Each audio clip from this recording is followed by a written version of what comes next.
Queridos, vamos pegar nossas Bíblias e também os nossos livros.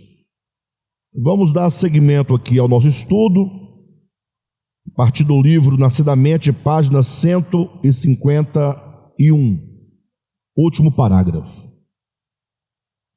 Bem, a partir desse parágrafo final da página 151, nós começamos a trazer algumas referências bíblicas, algumas porções bíblicas que fundamentam, não é, essa perspectiva acerca da vinda de Jesus no seu aspecto orgânico. Ou seja, entendendo que a vinda do Senhor é não somente uma aparição lá no céu, como se fosse um acontecimento objetivo em relação a nós, mas sobretudo que a vinda do Senhor afeta diretamente a nossa vida, a nossa alma, não de fora para dentro, mas de dentro para fora.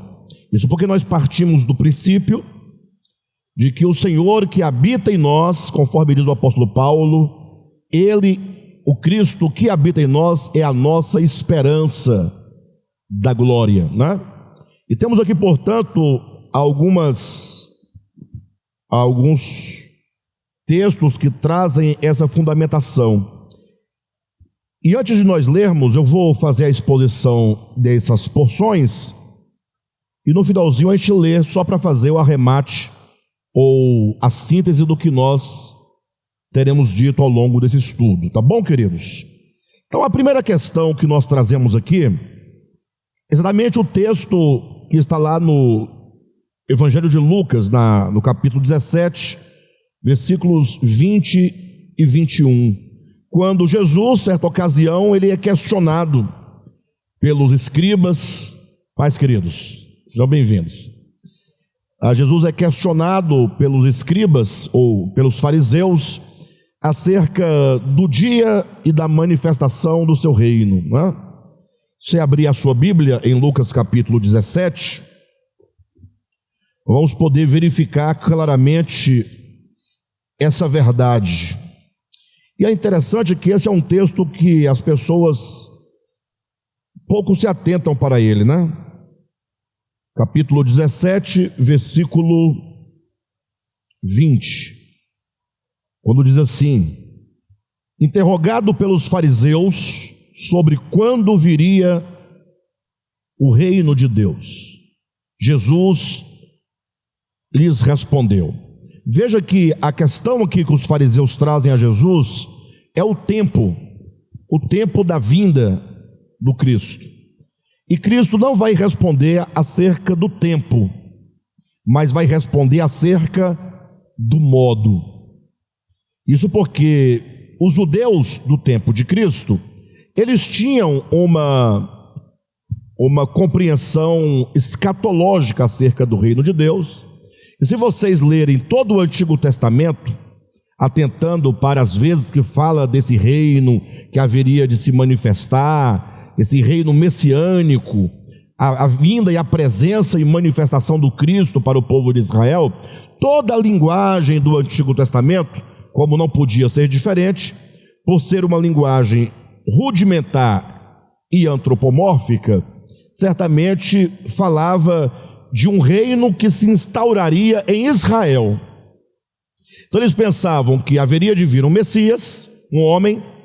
Esse homem haveria de libertá-los dos seus inimigos, no caso de Roma, dos egípcios, dos babilônicos, dos gregos, dos persas e de todos aqueles povos que ficavam naquela redondeza, que o Cristo haveria de instaurar o seu trono e o seu governo lá no Monte Sião, em Jerusalém, se assentaria no seu trono e então teria ali um reino, como são todos os reinos da terra.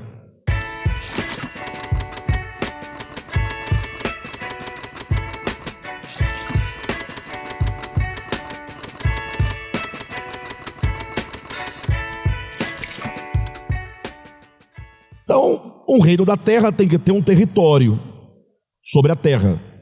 Se não tem território, não tem reino. Então a primeira exigência seria um território, tem que ter um povo, esse povo tem que ter uma cultura, que tem uma língua, né? Então eles pensavam que assim seria o reino de Deus. O Messias viria, se assentaria no seu trono, e ali de Jerusalém, no território de Israel, dali ele ele exerceria o seu governo para o mundo inteiro. Então, quando os fariseus perguntaram, quando virá o teu reino, ou melhor, o reino do Cristo, né? Como diz aqui, interrogado pelos fariseus sobre quando viria o reino de Deus. Então, os judeus, eles não perguntaram o modo, porque eles já tinham a sua convicção de como seria. O que eles não sabiam era o quando. Então, eles sabiam que um dia o reino viria, o reino de Deus, não sabia quando. Então, eles não tinham o porquê, não tinha porquê de perguntar a Jesus como seria, porque eles já tinham a compreensão escatológica deles à luz do Antigo Testamento. E Jesus, então, ignorando completamente o quando, passa a ensiná-los o como. Jesus passa a falar sobre a natureza do reino de Deus. E um dos pontos importantes, antes de nós seguirmos adiante, é que quando se faz a leitura da Bíblia, as pessoas geralmente leem a Bíblia toda, e eles leem, às vezes, muitas vezes a Bíblia, e eles saem considerando todas as partes da Bíblia em si mesma, né? Ignorando todo da Escritura. Eles se esquecem que a Bíblia, ela tem uma lógica sistêmica. Então existem alguns princípios dentro da Escritura que norteiam a própria interpretação da Escritura. Então a Escritura nos oferece elementos de interpretação da própria Escritura. Então são vários os elementos que se nos apresentam. Um deles, por exemplo, é quando Cristo se apresenta como sendo o objeto do testemunho das Escrituras. Ele fala, as Escrituras são elas que de mim testificam. Logo, se as Escrituras dão um testemunho de Cristo, então eu preciso olhar a Escritura numa perspectiva cristocêntrica, tendo Cristo como o centro de tudo. Porque o que são as Escrituras? Ora, são um testemunho de Jesus. Então, essa é uma chave. Por isso nós falamos que Cristo é a chave hermenêutica de interpretação de toda a Escritura, porque ela existe para falar do Cristo, sobretudo. Agora, existe uma outra ferramenta de interpretação, que é exatamente quando a Escritura nos ensina claramente que com a vinda e a chegada do Cristo ao mundo, na sua primeira vinda, acontece uma ruptura. Em que sentido? Em que tudo o que outrora era dito, era ensinado, era escrito numa linguagem física, material, histórica, geográfica, objetiva, deve agora ser visto espiritualmente. Então a insistência em querer ler a Bíblia olhando tudo de modo objetivo, de modo físico, de modo material, de modo externo, certamente nos levará a equívocos de compreensão da própria Escritura. Então, um exemplo prático para que vocês possam compreender o que eu estou dizendo. Estavam lá Jesus e seus discípulos num banquete.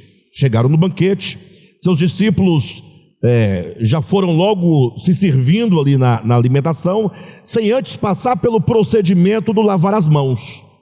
O lavar as mãos, sempre lembrando, não como um ato higiênico, mas como um ritual, porque se compreendia pela tradição dos anciãos que deveria fazer a purificação das mãos, a purificação dos pratos, a purificação das mesas. Havia uma água já ali sagrada, separada, na linguagem moderna, uma água benta, uma água abençoada, uma água orada, né? Que uma vez que usava-se aquela água num gesto simbólico, ritualístico, as coisas se purificavam. E aí, quando os fariseus viram que os discípulos de Jesus não participavam daquele procedimento ritual, foram perguntar e questionar a Jesus sobre aquela questão. Por que então os discípulos comem sem observar a tradição dos anciãos. Eles comem com as mãos impuras, não passaram pelo ritual da lavagem das mãos. A Jesus esclarece algo. Essa é a ruptura a que eu me refiro. Ele diz: olha, quando vocês falam de impureza, vocês pensam numa impureza que está nas mãos. Vocês pensam numa impureza que está no prato, ou numa comida que se come. Ao passo que qualquer coisa que esteja fora do homem, entrando nele, não pode contaminá-lo. Jesus está ensinando que, ao tratar-se da ideia de impureza desde a sua chegada ao mundo, deve-se agora olhar para dentro do homem. Toda a impureza está dentro do coração humano. Jesus vai justificar dizendo, porque é do coração que procedem os maus desígnios, a inimizade, a porfia, a contenda, a inveja, e a impureza e tudo mais. Então, o que ele está dizendo claramente é: enquanto a lei de Moisés está dizendo o animal é impuro, o prato está impuro, a pessoa está impura, as mãos estão impuras, tudo aquilo é legítimo dentro da vigência da lei do Antigo Testamento, que falava sempre deste modo objetivo, mas que tinha por intenção falar de algo de dentro do homem e não algo de fora. Então, quando Cristo vem, ele muda a lógica de todo o pensamento judaico. Agora deveria se olhar para dentro do homem. Mas quão difícil foi para os judeus daquele tempo compreender isso. Vocês terem uma ideia, até mesmo depois da morte e ressurreição de Jesus, entre os apóstolos não tinha ainda tal compreensão. Jesus esteve com eles presentes, falou, ensinou, explicou, e depois da morte e ressurreição eles continuavam ainda levando a antiga ideia de considerar imundo as coisas externas. Lembra do caso de Pedro? Pedro estava numa casa lá em Jope, na casa de Dorcas, e ali ele iria fazer uma refeição do almoço. Enquanto se preparava a refeição, diz a Escritura que ele foi orar no terraço da casa. Estando ele orando, ele teve uma visão. Diz que descia um lençol dos céus, cheio de animais imundos. Aqueles animais que estão na lista de Levítico 11, os animais impuros que não podiam ser comidos.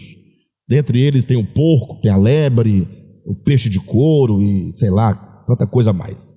Aquele lençol cheio de animais imundos, e uma voz dizia: Pedro, mata e come.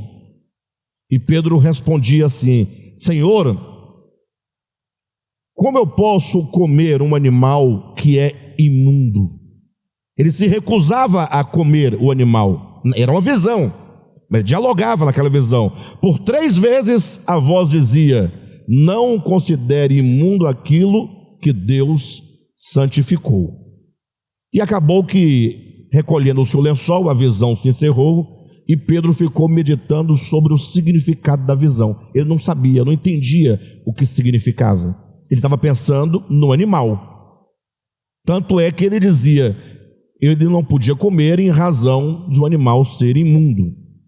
Diz a Escritura que, pensando ele, refletindo sobre o sentido da visão, chegaram 2 homens, a mandado lá de Cornélio, dizendo: olha, Cornélio teve uma visão e mandou vir aqui chamar você para ir lá pregar o evangelho para eles.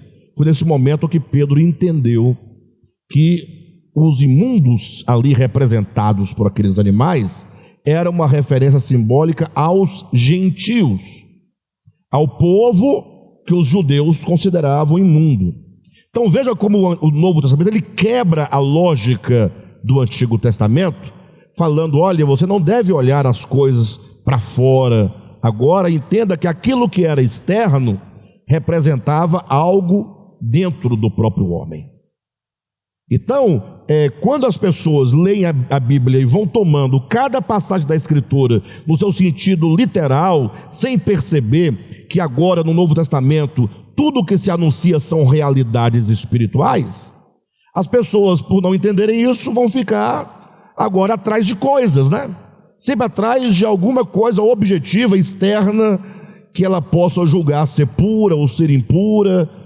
Por isso que a maioria dos cristãos, quando falam da vinda do reino de Deus, eles estão pensando na direção que Cristo vai aparecer no céu. Se é do sul, se é do norte, fica pensando qual é o lugar em que seus pés vão tocar quando descer a terra. Mas vão questionar: Alexandre, mas a Bíblia diz que ele vai descer sobre o Monte das Oliveiras. Está escrito em Zacarias, você não leu? Sim, já li, e li tanto e entendi tanto que preguei por muito tempo assim, deste modo. Mas o fato é que agora o Novo Testamento nos convida a entender que as coisas referentes a Deus e referentes ao homem são coisas espirituais e não coisas externas, objetivas.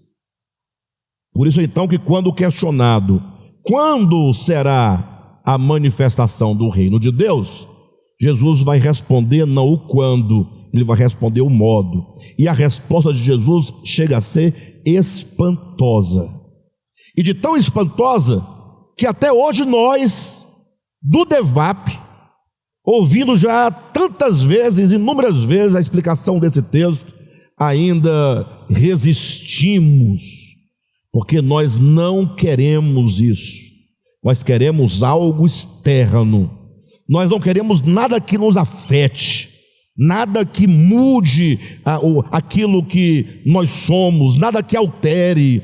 Nós queremos que se proíba o uso de relógio, porque é pecado, aí você tira o relógio. É porque é fácil, porque não mexe com você, não mexe com o seu coração, né? Quer impedir a loura de usar, como é o nome dessa touca sua aí, irmã? Bandana. A loura de bandana. Faz sentido para vocês isso? É pecado usar bandana. Aí de duas uma, ou ela pega e vai para outra igreja que permita usar bandana, ou ela se submete e para de usar bandana. Ela gosta tanto da bandana, é porque ela anda de moto. Andar de moto é pecado. E aí então é porque nós queremos coisas que nos governe exteriormente e nos deixe livre interiormente. Aí Jesus responde dizendo: olha que palavras poderosas, de teor completamente espiritual. Aí diz assim, olha: interrogado pelos fariseus sobre quando viria o reino de Deus, Jesus lhes respondeu, 2 pontos. Primeiro, não vem o reino de Deus com visível aparência. Ou Jesus tem problema de cabeça, ou nós somos teimosos e queremos ver as coisas acontecendo, uma cidade cheia de neon descendo do céu, cavalo e tudo mais, aquela coisa toda. Jesus fala: não vem o reino de Deus com visível aparência. Ele não disse que não viria o reino de Deus, ele não vem com visível aparência. Ou seja, ele não é de natureza visível, não é algo que você possa olhar, e não é algo que você possa dizer está aqui ou está ali. Ele diz: não vem o reino de Deus com visível aparência, nem dirão ei-lo aqui, ou lá está. Então, o reino de Deus está lá em Israel. Não, não está lá. O reino de Deus está então no Brás, onde tem a réplica do templo de Salomão. Não está. Samaria também não. Na América não. Na África não. Na Oceania não. O reino de Deus não vem com visível aparência, nem dirão ei-lo aqui ou lá está. Por quê? Qual é a razão? O motivo? Porque não vem o reino de Deus dessa maneira. Ora, porque ele não tem como vir de lá, nem do outro lado, nem como uma coisa que você possa enxergar, porque o reino de Deus, ele está dentro de você. Então, a manifestação do reino de Deus se dá dentro do homem. Quando os homens atingirem uma expansão de consciência, tamanha, que este homem atinja a estatura de varão perfeito, que ele alcance a medida da estatura de Cristo. Ou seja, se é para alcançar a medida da estatura de Cristo, é porque Cristo é a medida. Alguém pergunta, ora, mas que medida é essa? Olha que coisa fantástica. Porque se Cristo é a medida, quando você fala que Cristo é a medida, você concorda que fica meio ainda vago? Cristo é a medida, então tá bom, nós temos Cristo, está tudo certo. Não, mas o que significa dizer que Cristo é a medida? É aquilo que o próprio Cristo ensinou em Mateus capítulo 5, quando diz assim, olha, sede vós perfeitos, como perfeito é o vosso Pai Celeste. Então, tem um padrão. O padrão é a perfeição. Essa perfeição é Cristo enquanto medida de crescimento. E lá no texto de Mateus capítulo 5, deixa muito claro que essa medida, que é Cristo, essa perfeição, que é Cristo, é exatamente o amor incondicional. É o amor que não se condiciona a absolutamente nada, nem a etnia, nem a amigos, nem a parentes. É o amor que se dá a todos, independentemente se é bom ou mal, se a pessoa é boa ou má, se é justa ou se é justa. Jesus disse, olha, porque o vosso Pai Celeste, aquele de quem vocês se dizem filhos, ele dá o sol e a chuva a todos, a maus e a bons, a justos e injustos. Ou seja, o amor ele não se condiciona, porque o amor humano ele é completamente condicional. Já observaram que o nosso amor, nós amamos quem? Nós amamos a todos, amamos a todos, está certo. Enquanto todos não estiverem na sua frente, está tudo certo. A questão é que nós amamos as pessoas com as quais nós nos identificamos. Amamos, evidentemente, nossa família, a esposa que ama o marido, que ama o filho, né? Amamos os irmãos, vocês congregam com a gente, a maravilha, somos amigos e tal, aí nós amamos.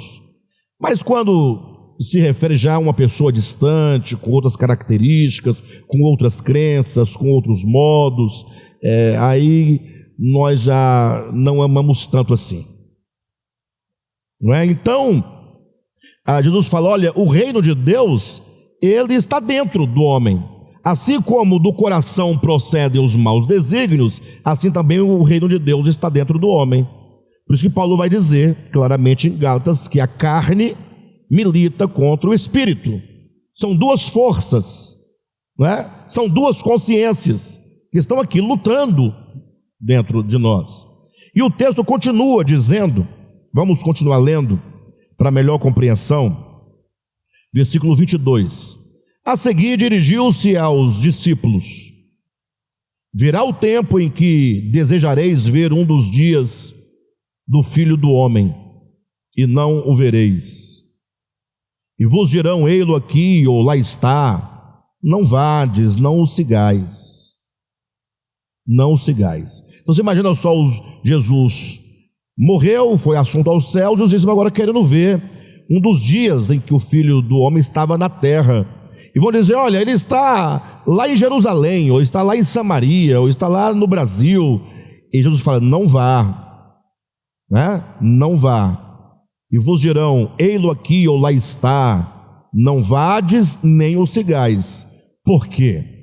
Porque assim como o relâmpago, fuzilando, brilha de uma a outra extremidade do céu, assim será no seu dia o Filho do Homem. Então olha como ele coloca, assim como o relâmpago, ele vai usar o relâmpago como metáfora. Primeiro ele disse, olha, o reino não vem com visível aparência, perfeito ou não? Por quê? Porque o reino já está aí dentro de você, será uma manifestação dentro do homem. Quando disserem ei-lo aqui ou lá, não vá. E quando vocês quiserem ver essa manifestação, tiverem desejosos de ver o Cristo, dizem, não, ele já veio, está em tal lugar, não vá. Porque a vinda do Filho do Homem pode ser comparada ao relâmpago. Aí ele vai usar a metáfora do relâmpago. E tome cuidado para não interpretarem equivocadamente a metáfora, porque vão dizer, eu já ouvi muito isso, vocês também devem ter ouvido. Como é que é o relâmpago? O relâmpago é você vacilou, você perdeu. Ele é muito rápido, sim ou não? Ou seja, o relâmpago, aí vão dizer do rápido, do arrebatamento. E aqui não é a questão de arrebatamento, quando vocês quiserem ver um dos dias do Filho do Homem, lembrando lá do passado, quando aqui ele estava, não adianta querer ir em tal lugar, porque ele está em tal lugar, porque na sua vinda será como o relâmpago. E como é o relâmpago? Que fuzilando no céu, ele percorre de uma a outra extremidade. Ou seja, se você está no sul, você não precisa ir ao norte para ver o relâmpago. Quem está no sul verá, quem está no norte também verá. Quem está no ocidente verá, quem estiver no oriente também verá. Ou seja, essa vinda do Senhor, a manifestação desse reino nos santos, é algo universal. É aquilo que está claro na Escritura, né? A glória do Senhor encherá toda a terra. É por isso que a igreja do Senhor é uma igreja católica, no sentido próprio e legítimo da palavra. Católica quer dizer universal. Eu não disse católica romana, cuidado, a palavra católica quer dizer global, a totalidade da terra. Tanto é que em estudos de teologia você vai encontrar as cartas paulinas, as cartas católicas, né, que são as cartas gerais. Então, o fato é que quando o Senhor se manifestar nos seus santos, esses seus santos estarão espalhados por toda a terra. Por toda a terra. Essa é a ideia de que onde houver a igreja do Senhor, ela ali vai manifestar esse Cristo interior. Então é muito claro, leia aqui no livro, página 151, a partir do último parágrafo, veja, olha, essa suprema verdade está em pleno acordo com as palavras de Cristo, ao se referir à manifestação do seu reino, em sua segunda vinda, abre aspas, não vem o reino de Deus com visível aparência, nem dirão ei-lo aqui, ou lá está, porque o reino de Deus está dentro de vós.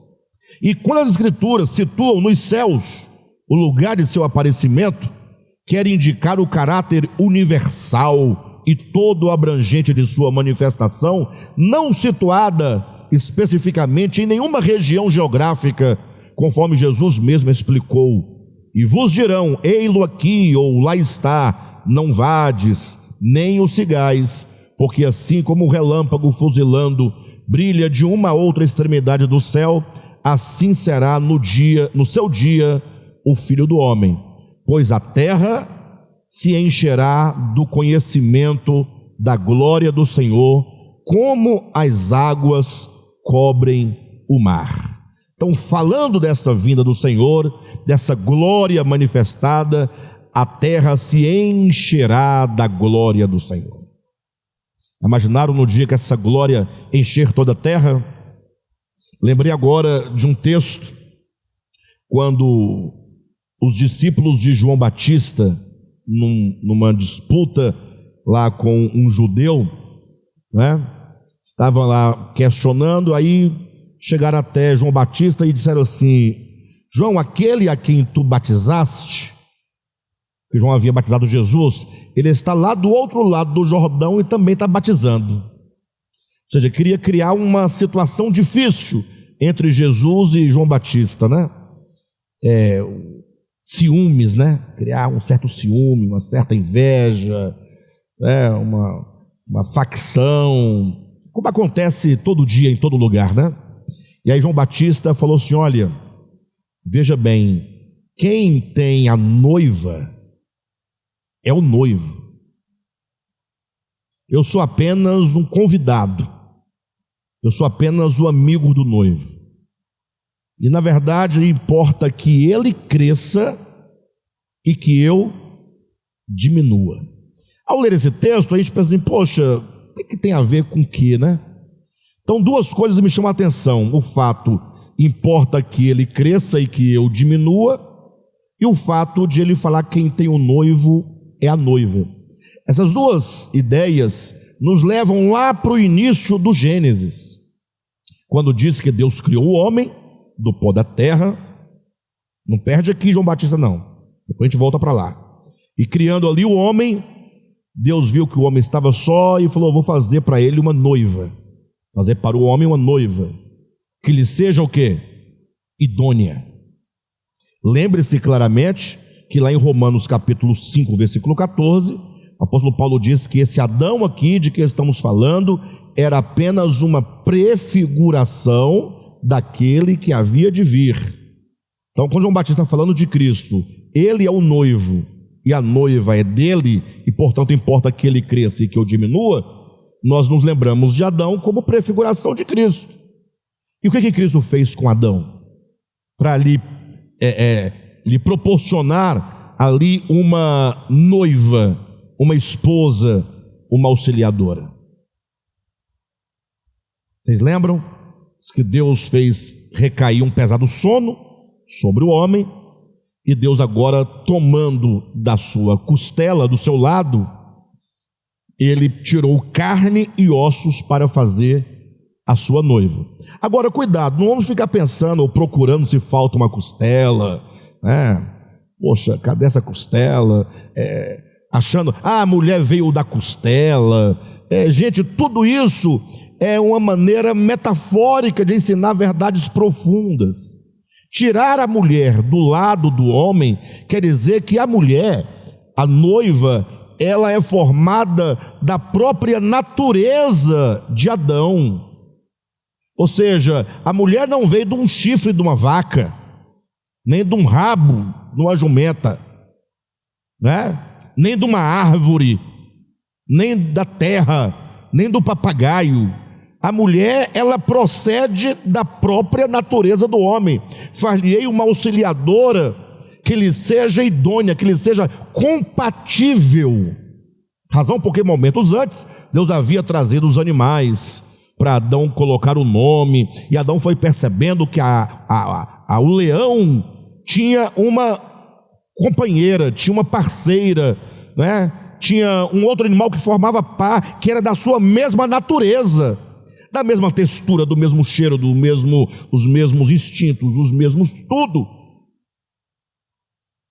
E Adão foi vendo que cada animal tinha o seu correspondente em natureza, e com isso ele foi tentando encontrar nessa fila de animais a sua companheira, que lhe fosse compatível com a sua natureza.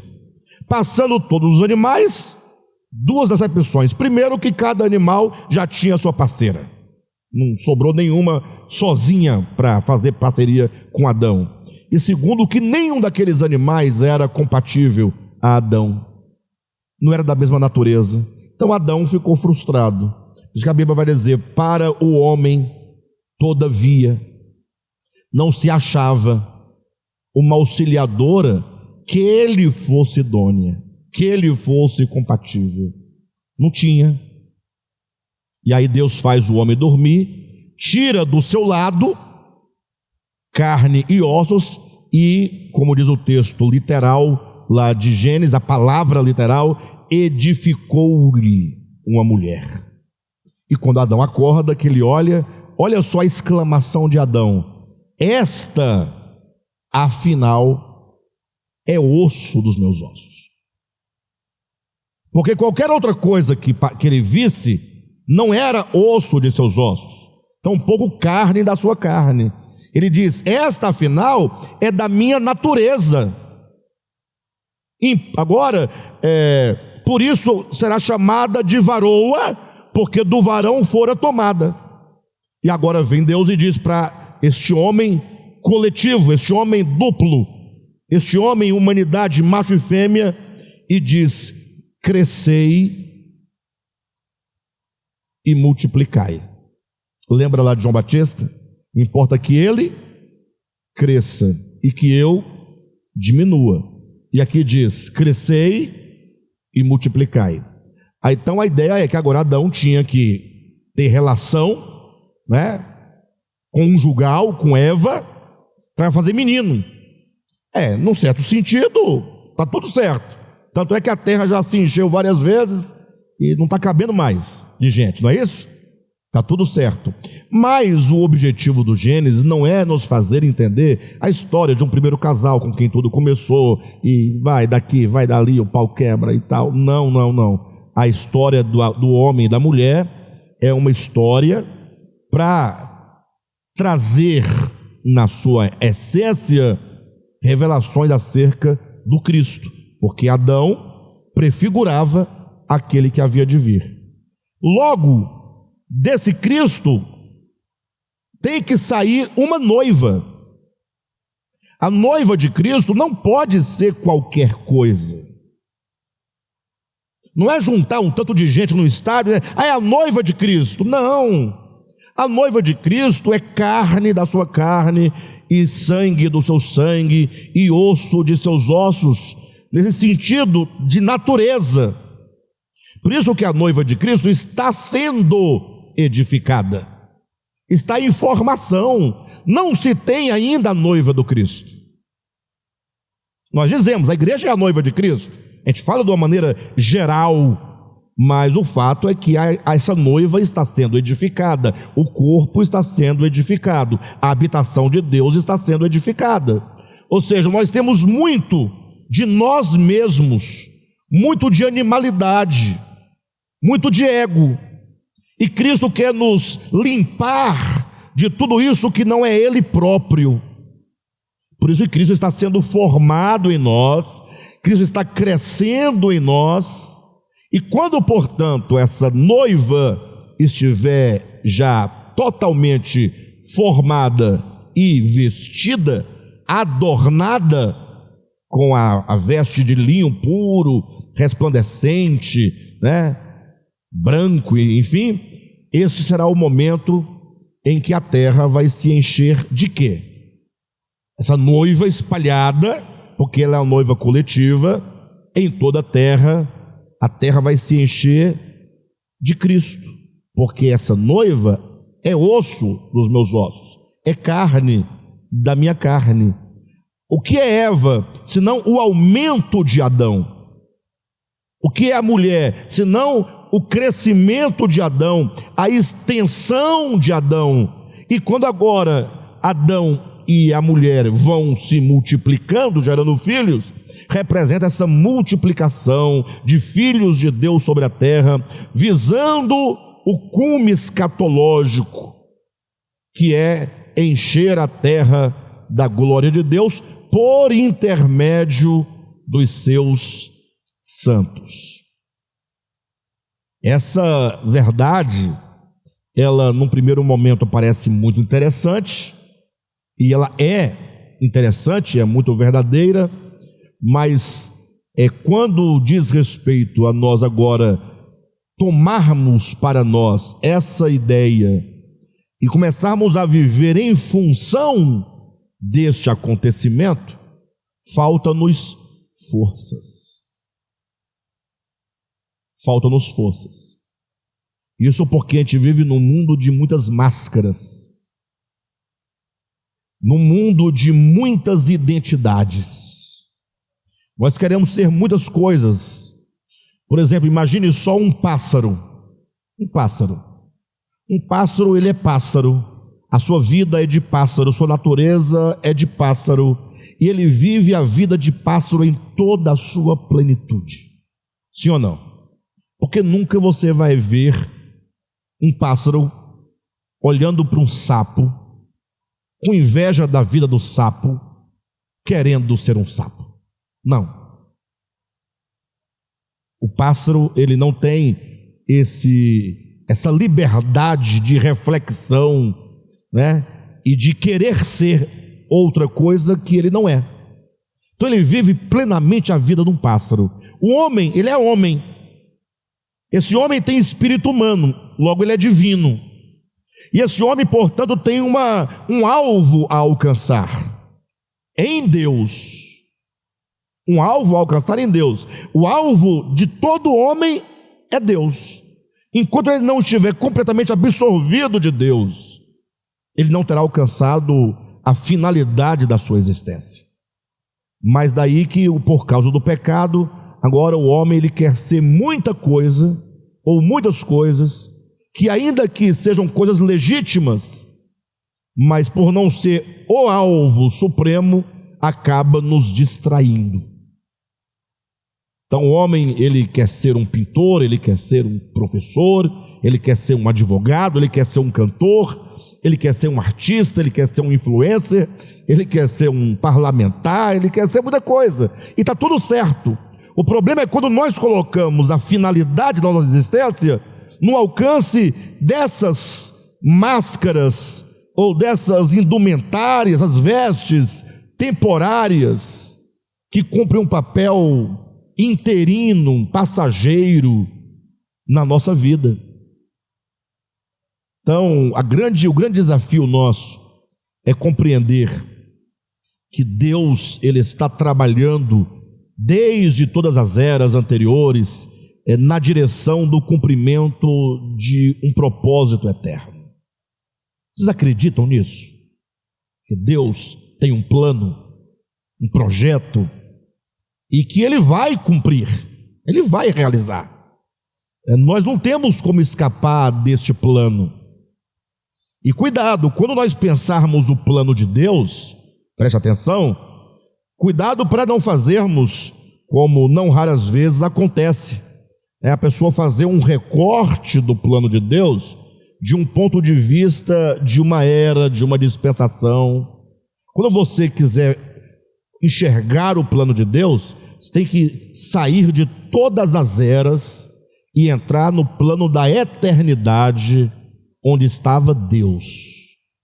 Imagine Deus antes da criação de tudo. Já pensaram nisso?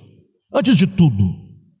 Lógico, é a maneira como nós temos de raciocinar essas coisas divinas. Então, antes de Deus criar a primeira criação, antes de proceder com a primeira emanação, antes de tudo, nós dizemos, Deus já sabia como ele iria começar, ele já sabia todo o desenvolvimento como seria, e já sabia onde ele queria chegar. Não é um plano que Deus vai adaptando, não é? À medida que as coisas vão acontecendo, dando certo ou errado, ele tem que fazer remendos. Não pode ser. Então você tem que pensar que quando Deus começa esse plano, ele já sabe exatamente todas as dificuldades que ele iria enfrentar, em razão das consciências e da certa autonomia desses seres de livre-arbítrio. Ele saberia de todo esse processo, ele saberia como ele iria terminar lá no final. Então, para quem desejar fazer um exercício sobre a compreensão do plano de Deus, eu peço que você jamais comece pelo meio. Todos começam a leitura do plano de Deus pelo meio. E quando começa pelo meio, tendem a esquecer o aspecto eterno desse plano, e aí tende também a distorcer esse plano. Como é que você faz? Você se coloca no plano da eternidade antes de qualquer coisa acontecer. Qual era o plano dele? O que ele desejava alcançar na eternidade futura? Porque tudo que tiver entre o desejo divino e o cumprimento da sua vontade, tudo que acontecer aqui vai resultar no final. A vontade de Deus é eterna, não é a vontade que se constrói no tempo. A vontade dele antes de tudo se cumprirá depois de tudo. Agora você vai poder compreender o meio, porque todas as dificuldades que existem no meio, você vai saber solucionar, porque você já sabe qual é o fim e o resultado. Você já sabe qual é o resultado. Se você tirar o resultado de cena, você vai ficar caminhando, vendo as dificuldades nos acontecimentos da história, os problemas. Arrependeu-se Deus de ter feito o homem, Gênesis capítulo 6. Você vai parar ali, ficar enganchado, e Deus se arrepende.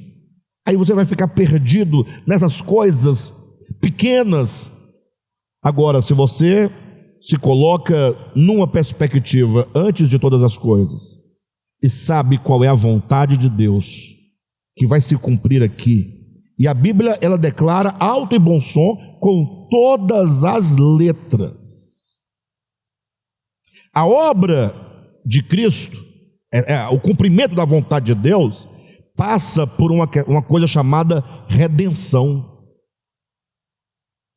Por quê? Porque a vontade de Deus quanto ao seu cumprimento vai enfrentar no decurso da história um problema chamado pecado.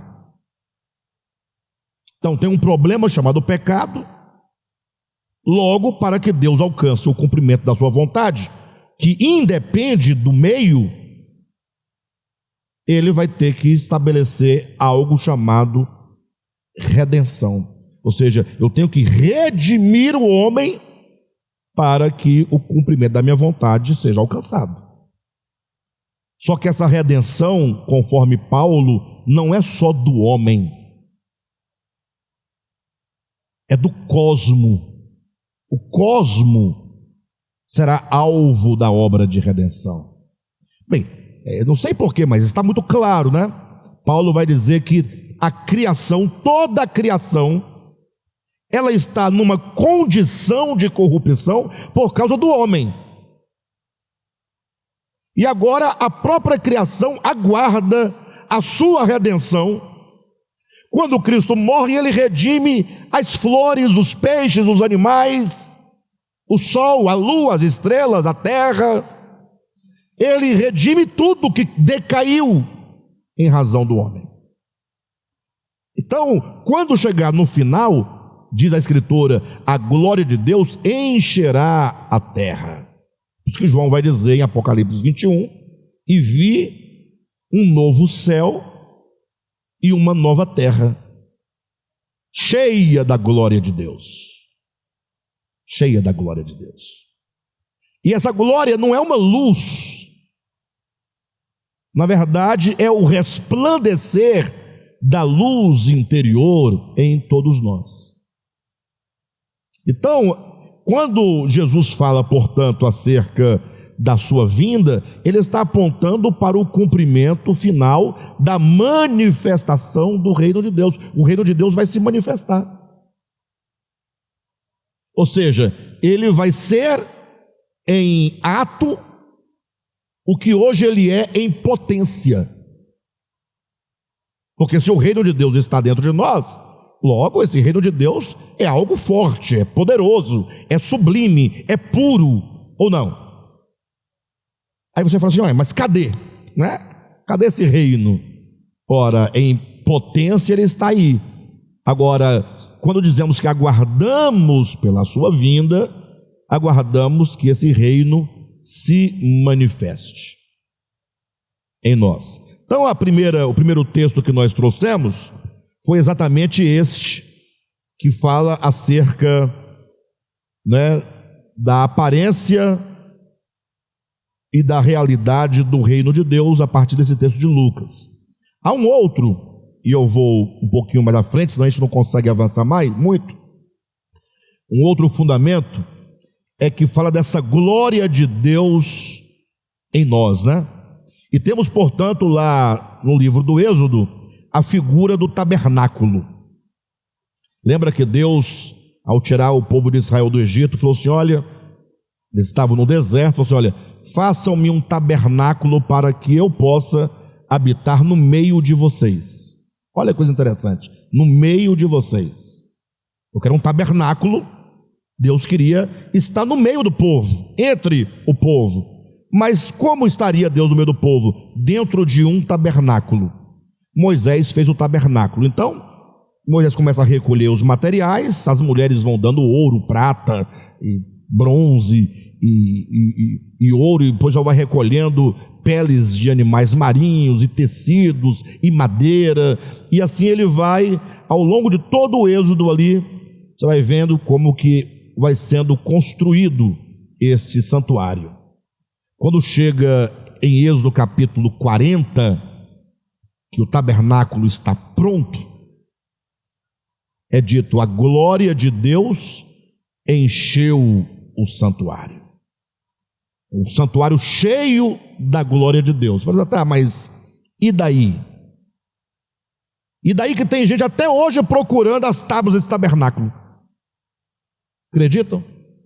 Não, porque lá dentro tinha uma arca, estão atrás da arca. Veja como o olhar dos crentes está sempre para fora.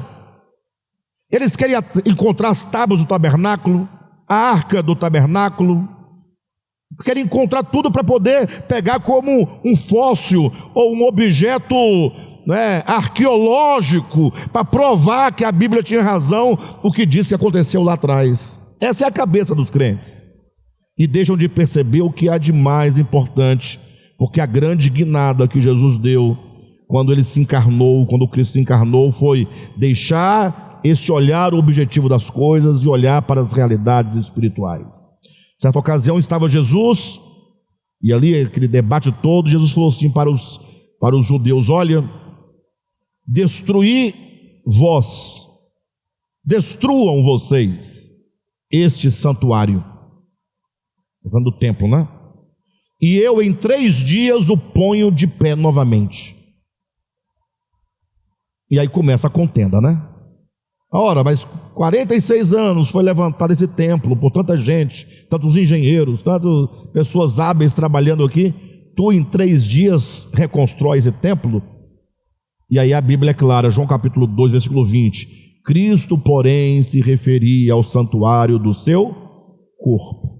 Então, quando você olha para o santuário lá em Êxodo, que Moisés construiu no deserto, ou que seja o templo que substituiu o tabernáculo no deserto, o templo lá de Salomão, a diferença do templo para o tabernáculo, para que ninguém fique em dúvida e ache que são duas coisas, é que como o povo estava no deserto, eles eram peregrinos, estavam sempre se deslocando de um lugar para o outro, não tinha como eles construir um templo fixo no deserto, porque aí eles iam embora e o templo ficava para trás. Então fizeram um tabernáculo, é um templo móvel, para que eles pudessem carregar o templo, o santuário, para onde eles fossem. Quando o povo se estabeleceu definitivamente na terra, deixando de ser peregrino, agora vamos fazer o templo definitivo, fixo, que é o templo de Salomão. Então falar do templo ou do tabernáculo é uma coisa só quanto ao significado. Entenderam? Então agora Jesus fala: olha, destrua esse templo. De que templo ele está falando? É o templo do seu corpo, da sua humanidade? Logo você deve abandonar a ideia do tabernáculo físico, externo, objetivo, e pensar agora no Cristo encarnado. Agora é espiritual, é um templo espiritual. Ele estava dizendo: vocês podem me matar esse corpo, eu serei morto neste corpo, mas eu vou ressuscitar este corpo em 3 dias. Colocar o templo de pé em 3 dias refere-se à sua ressurreição. Destruir o templo é a morte física de Jesus. Então, quando Jesus morre, o santuário é destruído. Quando ele ressuscita, o santuário se ergue novamente. A partir de agora eu tenho que olhar, quando pensar em templo, quando pensar em santuário, para esse Cristo. Só que esse Cristo, ele não para por aqui, até porque tinha uma profecia, não sei se vocês vão lembrar,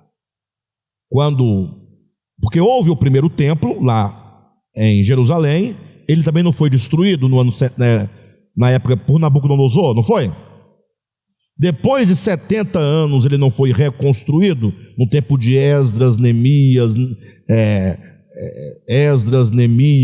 Ageu, Zacarias, aquele tempo ali pós-exílico.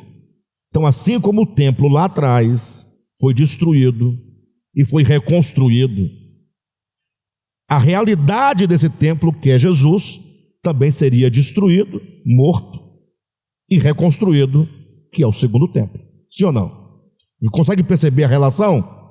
Agora, olha a profecia que diz lá: quando estavam os judeus restaurando o templo, colocando o templo destruído de pé novamente. O que significa a ressurreição aqui? Olha a relação. Eles choravam, colocando as pedras no lugar, lavando as pedras, tirando os morrões, as pedras, porque o templo tinha sido queimado, né? Então eles lavando aquelas pedras, e eles com muito sacrifício. Aí vem o profeta Ageu e fala: olha, a glória, desta segunda casa será maior do que a glória da primeira casa. Se o templo tem duas instâncias, quando foi destruído e quando foi reerguido, representa o Cristo na sua morte e ressurreição, traz a profecia para cá: a glória do Cristo ressurreto é maior do que a glória do Cristo encarnado. E por que a glória do Cristo ressurreto é maior do que a glória do Cristo encarnado? Por que esse templo reerguido, ressurreto, é mais glorioso? Por vários motivos, mas um deles é porque o templo que é Cristo, na sua primeira versão, que é a sua encarnação, era só um grão de trigo. Era grão, tem vida, está tudo certo, mas ele era sozinho. Quando o grão de trigo morreu e ele ressurgiu, ele agora se mostra em ressurreição em muitos grãos. Há a multiplicação de Cristo para dentro de muitos. Ou seja, se na sua encarnação era apenas o Jesus andando lá em Israel, lá em Jerusalém, agora o Cristo está espalhado no mundo inteiro, dentro de todos aqueles que creem nele. Então essa glória agora, ela é maior no espaço, no tempo, em número. Essa glória vai encher a terra.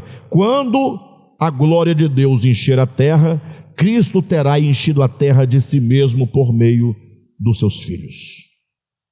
Por isso, e quando Cristo ele estava na terra, ele era o tabernáculo de Deus, era, né, a glória de Deus estava nele, mas todos olhavam e viam apenas um homem, só um homem.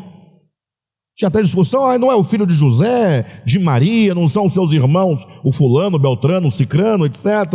Tinha essa discussão lá entre eles. Mas um dia Jesus subiu no Monte Tabor, e lá nesse monte, diante de Pedro, Tiago e João, é dito que o Cristo se transfigurou diante desses três discípulos. A glória interior saiu e foi vista fora desse tabernáculo. Então Cristo foi transfigurado, glorificado diante dos olhos dos três discípulos, e essa transfiguração mostra exatamente essa glória que hoje está em nós, que é o reino de Deus, que é Cristo em nós, a esperança da glória, que um dia também vai se manifestar. Agora, o que aconteceu quando a glória de Cristo se manifestou no Monte da Transfiguração? Não somente a glória foi manifestada, mas outra coisa foi manifestada naquele momento. Vamos lá. Se antes, olhando para Cristo, o Jesus lá em Israel, lá em Jerusalém, Samaria, no Jordão, viu apenas quem? Um homem.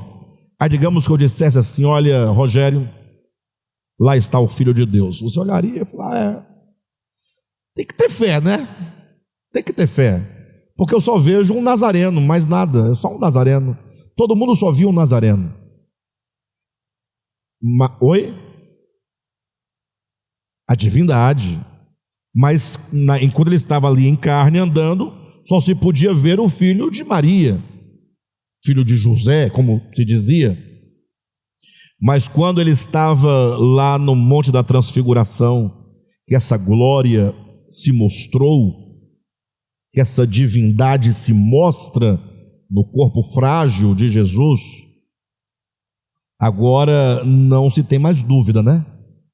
Ainda mais quando a voz do céu, ou saindo de dentro da nuvem, diz: este é o meu filho amado, em quem eu me comprazo. Temos agora a manifestação de Jesus como Filho de Deus. O que significa isso? Que hoje essa glória está em nós, mas por ocasião da vinda do Senhor, quando essa glória se manifestar em nós, nós seremos manifestados ao mundo como filhos de Deus. Hoje podemos olhar e falar, não, é só o Raimundo. Tem cabimento? Olha para o Raimundo, todo mundo aí. Tem cabimento? Ah, é filho de Deus. É, filho de Deus, está tudo certo. Ele diz que é, a gente acredita, é o irmão Raimundo. Tá, mas para mim é só o Raimundinho mesmo. Tem jeito. Mas agora imagine no dia que a glória se manifestar nele. Ele será manifestado filho de Deus. O Aldair, o Alexandre, a Val. A Val, olha para ela. Não tem cabimento. Tem cabimento, Val? Mas e quando for manifestado o Filho de Deus, terá muito cabimento. Aí você vai ver. Então, só para a gente poder encerrar essa parte nessa noite, continua a leitura comigo rapidamente, quando diz aqui na página 152, último parágrafo. Essa manifestação da glória nos filhos de Deus pode ser ilustrada pela figura do tabernáculo. Havendo Moisés acabado de erigir o santuário, a nuvem cobriu a tenda da congregação e a glória do Senhor encheu o tabernáculo. Ora, esse antítipo aponta para a realidade de Cristo e a igreja, enquanto o verdadeiro tabernáculo de Deus. Quando Cristo se vestiu do tabernáculo de sua humanidade, quantos olhassem para ele em seu viver humano, não podiam percebê-lo como o Filho do Altíssimo, nem podiam vislumbrar a presença de Deus nele. Havia como que uma nuvem encobrindo-os aos olhos e sentidos naturais dos homens. Havia como que uma nuvem encobrindo aos olhos e sentidos naturais dos homens. Todavia, no monte da transfiguração, a glória oculta da divindade que habitava o Filho do Eterno se mostrou a Pedro, Tiago e João, quando do interior do tabernáculo humano de Jesus a presença de Deus se manifestou aos olhos dos 3 discípulos e eles viram a sua glória. E não somente a glória divina foi revelada naquele momento, através do corpo de Jesus, mas o próprio Cristo foi manifestado como Filho de Deus, quando da nuvem se ouviu a voz do Pai dizendo: este é o meu Filho, o meu eleito, a ele ouvi. O mesmo acontecerá com os filhos maduros de Deus na segunda vinda de Cristo. A glória de Deus, que é Cristo em nós, se manifestará neles, e eles serão manifestados como filhos do Altíssimo. Ou seja, a manifestação dos filhos de Deus será a manifestação de Deus nos seus filhos, conforme ensina o apóstolo Paulo. Quando Cristo, que é a nossa vida, se manifestar, então vós também sereis manifestados com Ele em glória. Amém, queridos? Vamos parar por aqui. Espero que vocês estejam pouco a pouco compreendendo, né? Essa verdade tão maravilhosa. Na próxima semana, próxima quarta-feira, nós vamos dar continuidade à nossa leitura e assim nós vamos avançando, tá bom?